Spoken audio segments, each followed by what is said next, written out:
Next nutrient is fat. Fat are also energy giving food. Fat से हमें क्या मिलती है? एनर्जी. तो इसलिए हम इसको क्या बोलते हैं? Energy giving food. They provide more energy as compared to the carbohydrates. ये हमें कार्बोहाइड्रेट से भी ज़्यादा एनर्जी प्रोवाइड करते हैं. Sometimes when we are short of carbohydrates our body use the fat stored under the skin of our body to maintain the supply of energy. कभी कभी हमें कार्बोहाइड्रेट की कमी हो जाती है, ठीक है. कभी हम कार्बोहाइड्रेट नहीं ले पाते हैं, जैसे हम फास्ट वगैरह करते हैं, तो हमारी बॉडी है वो क्या करती है, अपनी बॉडी हमारी स्किन के नीचे जो जमा हुआ फैट है उसको यूज़ करती है, ठीक है. That is why fat are called the secondary source of energy. इसीलिए हम फैट को क्या करते हैं? सेकेंडरी सोर्स ऑफ एनर्जी बोलते हैं. क्यों बोलते हैं? क्योंकि पहला सोर्स है कार्बोहाइड्रेट. कार्बोहाइड्रेट की एब्सेंस में ही हमें क्या मिलती है? फैट से एनर्जी मिलती है, ठीक है. यानी कि सेकंड नंबर पे हमें इससे एनर्जी मिलती है, इसलिए हम इसको क्या बोलते हैं? Secondary source of energy. This stored fat also keep our body warm and act as insulator. ये हमारी बॉडी को गर्म रखता है और क्या करता है? इंसुलेटर की तरह काम करता है, यानी कि हमारी बॉडी हीट को बाहर नहीं जाने देता. Eating too much fat rich food is not good for us. बहुत ज़्यादा फैट रिच फूड खाना हमारी बॉडी के लिए अच्छा नहीं है, as it leads to obesity. क्योंकि अगर हम ज़्यादा फैट रिच फूड खाएंगे तो ये क्या करेगा? हमारी बॉडी मोटापा बढ़ाएगा. This makes our blood vessels narrower, which cause high blood pressure and the problems related to the heart.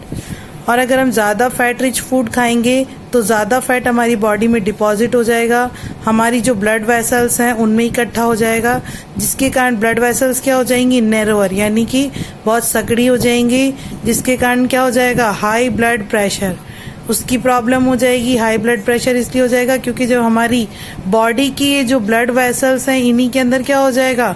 Fat जब जमा हो जाएगा तो ब्लड को जाने के लिए ज़्यादा प्रेशर लगाना पड़ेगा, ठीक है. इसलिए हाई ब्लड प्रेशर की प्रॉब्लम हो जाएगी and the problem related to the heart, heart हार्ट से रिलेटेड प्रॉब्लम भी हो जाएगी. Sources of fat. फैट के सोर्स क्या हैं? फैट हमें प्लांट से भी मिलता है और एनिमल्स से भी मिलता है. प्लांट्स में जैसे कि जिन सीड से हमें क्या मिलता है? ऑयल मिलता है, जैसे groundnut oil, sunflower oil, mustard oil, coconut oil और दूसरे vegetable oil, almonds, cashew nuts, इन सब में क्या होता है? फैट प्रेजेंट होता है.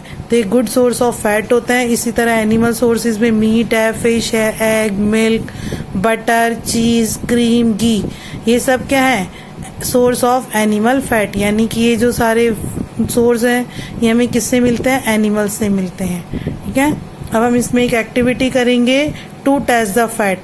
इसके लिए हम क्या क्या रिक्वायरमेंट्स हैं? A small quantity of food item such as butter, almonds etcetera. A piece of paper. इसके लिए अब प्रोसीजर हम क्या करेंगे? Take a small bit of food item. हम थोड़ा सा कोई भी फूड आइटम लेंगे जिसमें क्या होगा? जैसे बटर या आमंड्स, तो उसमें wrap the food item in a piece of paper and with the help of crusher crush the food item. हम पेपर लेंगे और पेपर में क्या रखेंगे? उस फूड आइटम को रखेंगे. अगर बटर रखेंगे तो बस पेपर को क्या करेंगे? बटर रखा और उसको फोल्ड कर देंगे. और अगर हम आमंड लेते हैं यानी कि बादाम लेते हैं तो पेपर को फोल्ड करेंगे और उसको क्या करेंगे? क्रशर की मदद से उसको क्रश करेंगे, यानी कि पीसेंगे. तो ऑब्जर्वेशन में हमें क्या दिखाई देगा? Now straighten the paper. अगर हम पेपर को वापस से खोल के देखेंगे and observe it carefully. If there is an oily patch on the paper. अगर पेपर पे ऑयली धब्बे हो गए हैं तो it is due to the fat present in the food item. और ये धब्बे किसके कारण हो गए ऑयली? फूड में फैट प्रेजेंट होने के कारण. Try to put the paper with oily patch toward the lighten up bulb. अगर इसको हम क्या करते हैं? इन धब्बों को अगर हम जलते हुए बल्ब के नीचे लेके जाएंगे तो if you can see the light faintly the food item contain fat. और जहाँ पर वो धब्बा है वहाँ की हमें क्या दिखाई देगी? जो लाइट है वो धुंधली धुंधली सी हमें दिखाई देने लगेगी. In case there is no oily patch present after crushing the food item contain no fat. अगर जो पेपर है उसके ऊपर कोई भी ऑयली पैच यानी कि धब्बा नहीं आता है क्रश करने के बाद में, तो उसमें क्या नहीं है? उसमें फैट प्रेजेंट नहीं होगा. Next nutrient is vitamin. Vitamins are complex organic compounds called the protective food because they help in protecting our body against disease. Vitamins को हम क्या बोलते हैं? प्रोटेक्टिव फूड बोलते हैं क्योंकि हमारी बॉडी को डिजीज से प्रोटेक्ट करता है. These are very essential for our body but are required in less quantity. ये हमारी बॉडी के लिए बहुत ज़रूरी है क्या? विटामिन्स, लेकिन हमें बहुत कम अमाउंट में हमारी बॉडी को इसकी ज़रूरत पड़ती है. They are essential for the normal functioning of our body. ये हमारी बॉडी के नॉर्मल फंक्शंस के लिए बहुत ज़रूरी होती है क्योंकि अगर हम विटामिन्स नहीं खाएंगे तो हमारी बॉडी में बहुत सारी चीज़ों की कमी हो जाएगी. हमारी बॉडी में जो फंक्शन होंगे वो प्रॉपर नहीं हो पाएंगे. They keep our skin, teeth, nervous system, bones, digestive system, etc. healthy. यानी कि ये सब हमारी सब चीज़ों को लगभग हेल्दी बनाए रखते हैं. हमारी स्किन हो, टीथ हो, नर्वस सिस्टम हो, बोन्स हो, डाइजेस्टिव सिस्टम हो, सभी को हेल्दी बनाए रखने का काम करते हैं. इट मीन्स ओवरऑल ये हमें क्या रखते हैं? हेल्दी बनाए रखते हैं, हमें डिजीज फ्री रखते हैं. Most of the vitamins are supplied through the food although some are produced by the body. कुछ विटामिन्स तो क्या होते हैं? हमें फूड के थ्रू मिलते हैं और कुछ विटामिन्स हमारी बॉडी खुद बनाती है. These are absorbed into the blood stream and excess amount is thrown out the body. जितने विटामिन्स की ज़रूरत हमारी बॉडी को होता है उतने विटामिन्स को तो हमारा जो ब्लड होता है वो उसको एब्जॉर्ब कर लेता है और बाकी जो एक्स्ट्रा विटामिन्स होते हैं उनको हमारी बॉडी क्या करती है? बाहर निकाल देती है. Vitamins are of two type on the basis of their solubility. अगर हम इनको वाटर में घोलते हैं या किसी चीज में घोलते हैं, solubility के अकॉर्डिंग ये दो तरीके के होते हैं. First is fat soluble vitamins. Those vitamins soluble in oil or the fat are called the fat soluble vitamins. ऐसे vitamins जो कि ऑयल या फैट में मिक्स हो जाते हैं, soluble होते हैं, उनको हम fat soluble vitamins बोलते हैं. इनका example vitamin A, D, E and K. Second is water soluble vitamins. ऐसे विटामिन्स जो कि क्या होते हैं? वाटर में घुल जाते हैं, उनको हम क्या बोलेंगे? Water soluble vitamins. इनके एग्जांपल्स हैं vitamin B1, B2, B4, B6 and B9. इन सबको ये जो जितने भी हैं विटामिन B, इनको हम बोलते हैं फॉलिक एसिड. एक होता है विटामिन 12 जिसको हम साथ में ही क्या बोलते हैं? Vitamin B complex. एक होता है विटामिन C. इनके सोर्सेज क्या हैं? Milk, fruit, citrus fruit. Citrus मतलब खट्टे जो फ्रूट होते हैं वो, आंवला, lemon, orange, raw vegetable, fish, meat, cereals etcetera. Our body prepare vitamin D in the presence of sunlight. Sunlight की प्रेजेंस में हमारी बॉडी भी एक विटामिन बनाती है जिसको हम बोलते हैं विटामिन D. ये हमारी बोन्स को क्या करता है? मजबूत बनाता है. यहाँ पे कुछ आपको एक टेबल दे रखी है जिसमें आपको बता रखा है sources and function of the different vitamins. अलग अलग विटामिन्स के बारे में, उनके सोर्सेज एंड फंक्शन के बारे में. First is vitamin A. Vitamin A के सोर्सेज क्या क्या हैं? First spinach, mango, carrot, papaya and milk. इसका function help to maintain the normal night vision and promote the growth. ये हमें क्या करता है? रात में देखने में हमारी हेल्प करता है, यानी हमारी आंखों की जो रोशनी है उसको बढ़ाए रखता है और इसके अलावा हमारी ग्रोथ में भी हमारी हेल्प करता है, बॉडी की ग्रोथ में हमारी हेल्प करता है. Next is vitamin B. इसके जो सोर्सेज है peas, milk, banana, grains, beans. इसका जो फंक्शन है इम्प्रूव्स ग्रोथ, हमारी बॉडी की ग्रोथ करता है. लैक्टेशन ड्यूरिंग प्रेगनेंसी, मतलब प्रेगनेंसी के टाइम पे यानी कि बेबीज होने के बाद में ये क्या करता है? लैक्टेशन यानी कि मदर को दूध में हेल्प करता है. And formation of healthy blood. इसके अलावा ब्लड भी बनाता है, अच्छे ब्लड का ये फॉर्मेशन करता है. Vitamin C. विटामिन सी हमें देखो सिट्रस फ्रूट जैसे कि आंवला, लेमन, ऑरेंज, टमाटो, गुआवा, इनसे मिलता है. इसका क्या फंक्शन है? Keeps our teeth and gums healthy. हमारे जो टीथ हैं उनको और हमारे गम्स यानी मसूड़ों को हेल्दी बनाए रखता है. एंड प्रिवेंट स्कर्वी, और स्कर्वी रोग से हमें दूर रखता है. स्कर्वी क्या होता है? Disease of gums. ये गम्स की एक डिजीज होती है जिसमें क्या होता है? गम्स से ब्लड निकलने लग जाता है. Next is vitamin D. Vitamin D के सोर्सेज है मिल्क, बटर, एग, सनलाइट. ठीक है, तो ये इसका function help in normal growth of bones and teeth. इससे हमारी बोन्स एंड टीथ की नॉर्मल ग्रोथ होती है. नेक्स्ट है विटामिन ई. विटामिन ई हमें मिलता है स्पिनच, टोमेटो, बटर, स्प्राउटेड मूंग। इनका फंक्शन क्या है? Maintain the normal reproductive life, यानी कि हमारी रिप्रोडक्टिव लाइफ को क्या करता है? मेंटेन रखता है। इससे प्रजनन क्षमता क्या होती है? अच्छी होती है। नेक्स्ट इज विटामिन के। विटामिन के के सोर्सेज हैं कॉलीफ्लावर, कैबेज, टमाटो, एग। इसका जो फंक्शन है वो है help in clotting of blood during any injury. अगर हमें कोई चोट लग जाती है तब हमारा ब्लड बहने लगता है, तो आप देखते हो थोड़ी देर बाद ही हमारा ब्लड क्या हो जाता है? सूख जाता है, तो उसको हम बोलते हैं blood clotting. Minerals and salts. These are chemical compounds required for the growth as well as for carrying out certain body functions. ये क्या करते हैं? हमारी बॉडी की ग्रोथ के लिए ज़रूरी होते हैं, इसके अलावा और दूसरे फंक्शंस करने के लिए भी हमारी बॉडी के लिए बहुत ज़रूरी होते हैं। Minerals perform important functions such as strengthening of the bones and maintaining a normal heartbeat। Minerals and salts क्या करते हैं? हमारी बॉडी में जो फंक्शंस होते हैं, जैसे कि हमारी बॉडी की जो नॉर्मल हार्ट बीट को बनाए रखते हैं, इसके अलावा हमारी जो बोन्स है उनकी जो स्ट्रेंथ है ना, मतलब उनकी जो ताकत है उनको मेंटेन रखते हैं, उसको बनाए रखते हैं। Next is for maintaining healthy bones and teeth we require calcium and phosphorus. हमारी टीथ और बोन्स को हेल्दी बनाए रखने के लिए हमें कौन से मिनरल्स चाहिए? Calcium and phosphorus. Some other minerals are magnesium, iron, iodine, zinc, copper, fluorine, sodium, potassium, etc. ये जो भी हमने इतने सारे नाम पढ़े हैं, इनमें है ये magnesium, iron, iodine, zinc, copper, fluorine, sodium, potassium. ये सब क्या है? मिनरल्स हैं।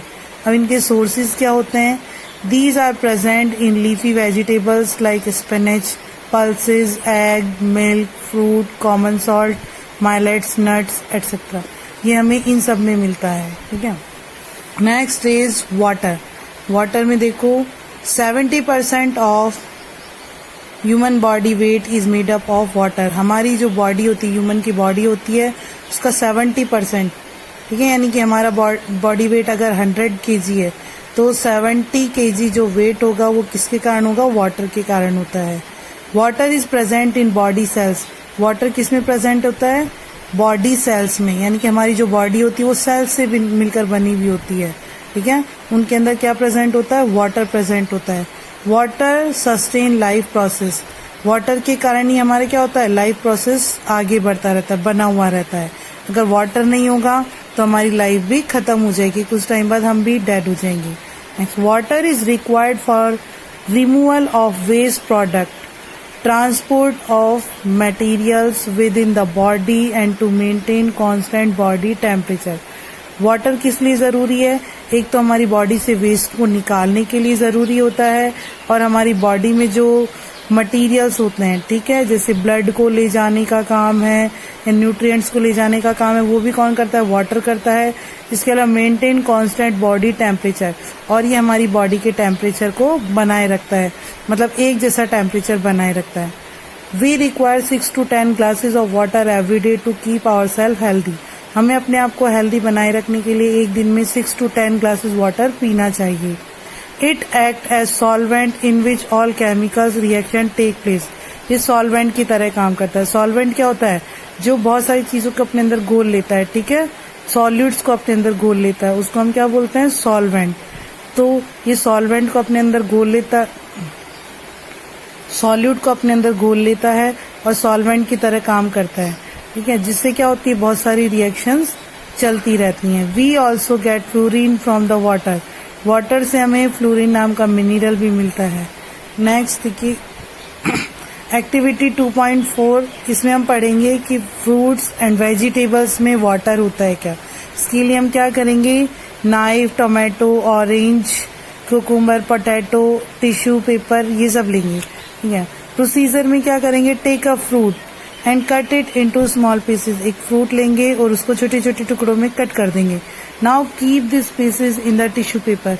अब इन सबको किस में रखेंगे? टिश्यू पेपर में रखेंगे। Repeat the process in each vegetable and fruit. हमने जो ऊपर इतने सारे फ्रूट्स और वेजिटेबल लिए, इन सब के साथ सेम प्रोसीजर करेंगे कि इनको कट करके हम टिश्यू पेपर में रैप कर देंगे। ऑब्जर्वेशन में हम क्या देखेंगे? You will observe that all the tissue paper with the piece of fruit and vegetable become wet. Tissue paper क्या हो गया, जिसमें हमने इसको रखा है वो सारे टिश्यू पेपर गीले हो गए। It proves the presence of water in the fruits and vegetables. ये गीले क्यों हो गए, क्योंकि फ्रूट्स एंड वेजिटेबल जो थी उनमें क्या था, वाटर था। ये इसमें दिखाया है कि अगर देखो हम ये जैसे टमाटो कट किया, टमाटो को हमने क्या कर दिया, उसमें टिश्यू पेपर में रख दिया। टिश्यू पेपर में रखा तो ये क्या हो गया, गीला हो गया है। Next is fibre. फाइबर को हम क्या बोलते हैं, रफेज बोलते हैं। Roughage apart from the above mention nutrients, हमने जो अभी तक न्यूट्रिएंट्स पढ़े थे उसके अलावा we get from our food, we need to have some more essential component in our body which is dietary fiber। जो ऊपर पढ़े उन सब के लिए हमें क्या, उन सब के अलावा और क्या जरूरी होता है, डाइटरी फाइबर्स। डाइटरी फाइबर्स यानी कि डाइटरी मतलब खाने वाले रेशे, ठीक है, खाने वाले रेशे, इनको हम रफेज भी बोलते हैं। ये रेशे आपने देखे होंगे, जैसे कई बार हम कुकुम्बर खाते हैं, खीरा, खीरा को जब हम छीलते हैं तो उसमें बड़ी बड़ी लाइंस दिखाई देती हैं हमें, वो क्या होते हैं, डाइटरी फाइबर्स होते हैं। The dietary fibres content of our food is called roughage which prevent constipation. अब ये क्या है, डाइटरी फाइबर क्या है, इसी को हम क्या बोलते हैं, रफेज बोलते हैं। ये हमें कॉन्स्टिपेशन से बचाता है, यानी कि हमारे पेट को साफ करने में हेल्प करता है और हमारे पेट को टाइट, कॉन्स्टिपेशन जब हम फ्रेश नहीं हो पाते हैं, ठीक है। Without roughage food can not be digest by our body. बिना रफेज के हमारी बॉडी क्या, हमारा फूड क्या कर नहीं होगा, डाइजेस्ट नहीं होता है। It passes down the entire digestive tract. ये हमारे क्या करता है, passes down the entire digestive tract, help in preventing constipation and ensure proper bowel movement. इससे क्या होता है, हमारी जो आंतें होती हैं जैसे कि स्मॉल इंटेस्टाइन और लार्ज इंटेस्टाइन, इनका प्रॉपर मूवमेंट बना हुआ रहता है और हमें कॉन्स्टिपेशन से ये बचाता है। यानी कि हमारा जो डाइजेस्टिव, जो डाइजेशन वाला पूरा जो ट्रैक है, रास्ता है, वो क्या होता है, बिल्कुल साफ रहता है इसके कारण। Not only this, many doctor believe that a high fibre diet reduce the risk of heart disease and bowl cancer. बहुत सारे डॉक्टर ये भी मानते हैं कि अगर हम फाइबर रिच फूड खाएंगे तो क्या होगा, इससे हमारे हार्ट डिजीज नहीं होंगी, ठीक है, और हमें बाउल कैंसर यानी कि आंतों में जो कैंसर होता है वो भी नहीं होगा। सोर्सेज क्या हैं इसके, सलाद, जैसे हम सलाद खाते हैं, आपको पता है उसमें ककड़ी खाते हैं, पत्ते खाते हैं, स्पिनच खाते हैं, ये सब खाना चाहिए। फ्रूट्स है इसका सोर्सेज, कॉर्न है, स्किन्ड ग्रेन्स यानी कि छिलके वाले ग्रेन, जैसे कि गेहूं है, गेहूं को हमें छिलके से खाना चाहिए, और रॉ वेजिटेबल्स यानी कि कच्ची सब्जियां, ये सब क्या इनके सोर्सेज हैं फाइबर के। Balance diet, what is balance diet? Balance diet is a healthy diet in which all the nutrients are present which is required by a body। यानी कि बैलेंस डाइट ऐसी डाइट होती है जिसमें क्या होते हैं, सारे न्यूट्रिएंट प्रेजेंट होते हैं, ठीक है, ऑप्टिमम क्वांटिटी के अंदर, एक निश्चित मात्रा में होते हैं जो सभी के लिए जरूरी होती है।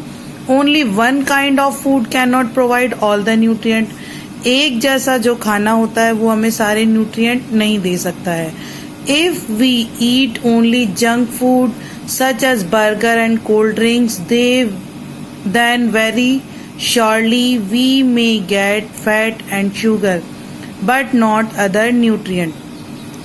अगर हम मान लो एक जैसा फूड खाते हैं या जंक फूड खाते हैं, जैसे हम बर्गर खा रहे हैं, कोल्ड ड्रिंक्स खा रहे हैं, अधिकतर हम ये खाते हैं, तो निश्चित ही क्या इससे हमें क्या मिलता है, फैट मिलेगा या फिर शुगर मिलेगी, और दूसरे न्यूट्रिएंट हमें इससे नहीं मिलेंगे। तो इससे क्या होगा, this can lead to obesity and diabetes और हार्ट प्रॉब्लम। इससे क्या हो जाएगी, ओबेसिटी, मोटापा बढ़ जाएगा, डायबिटीज यानी शुगर की प्रॉब्लम हो जाएगी, और इसके अलावा हार्ट डिजीज है ना, हार्ट से रिलेटेड प्रॉब्लम्स हो जाएंगी।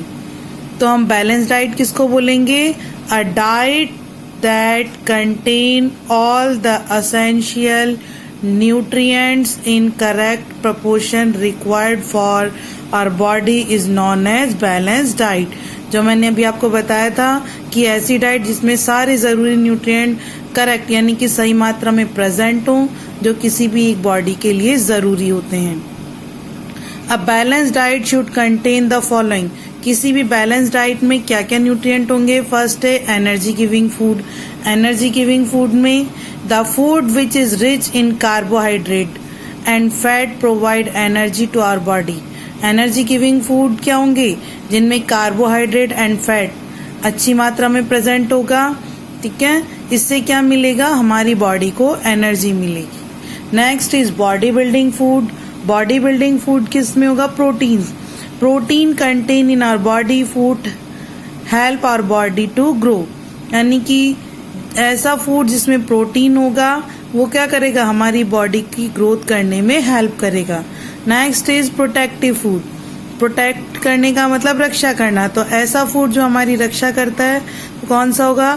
सर्टेन फूड विच कंटेन, ऐसे फूड जिसमें क्या होगा? विटामिन्स एंड मिनरल्स प्रेजेंट होंगे। वो क्या करेगा? हमें प्रोटेक्शन प्रोवाइड करेगा, किसके अगेंस्ट? बीमारियों के अगेंस्ट में।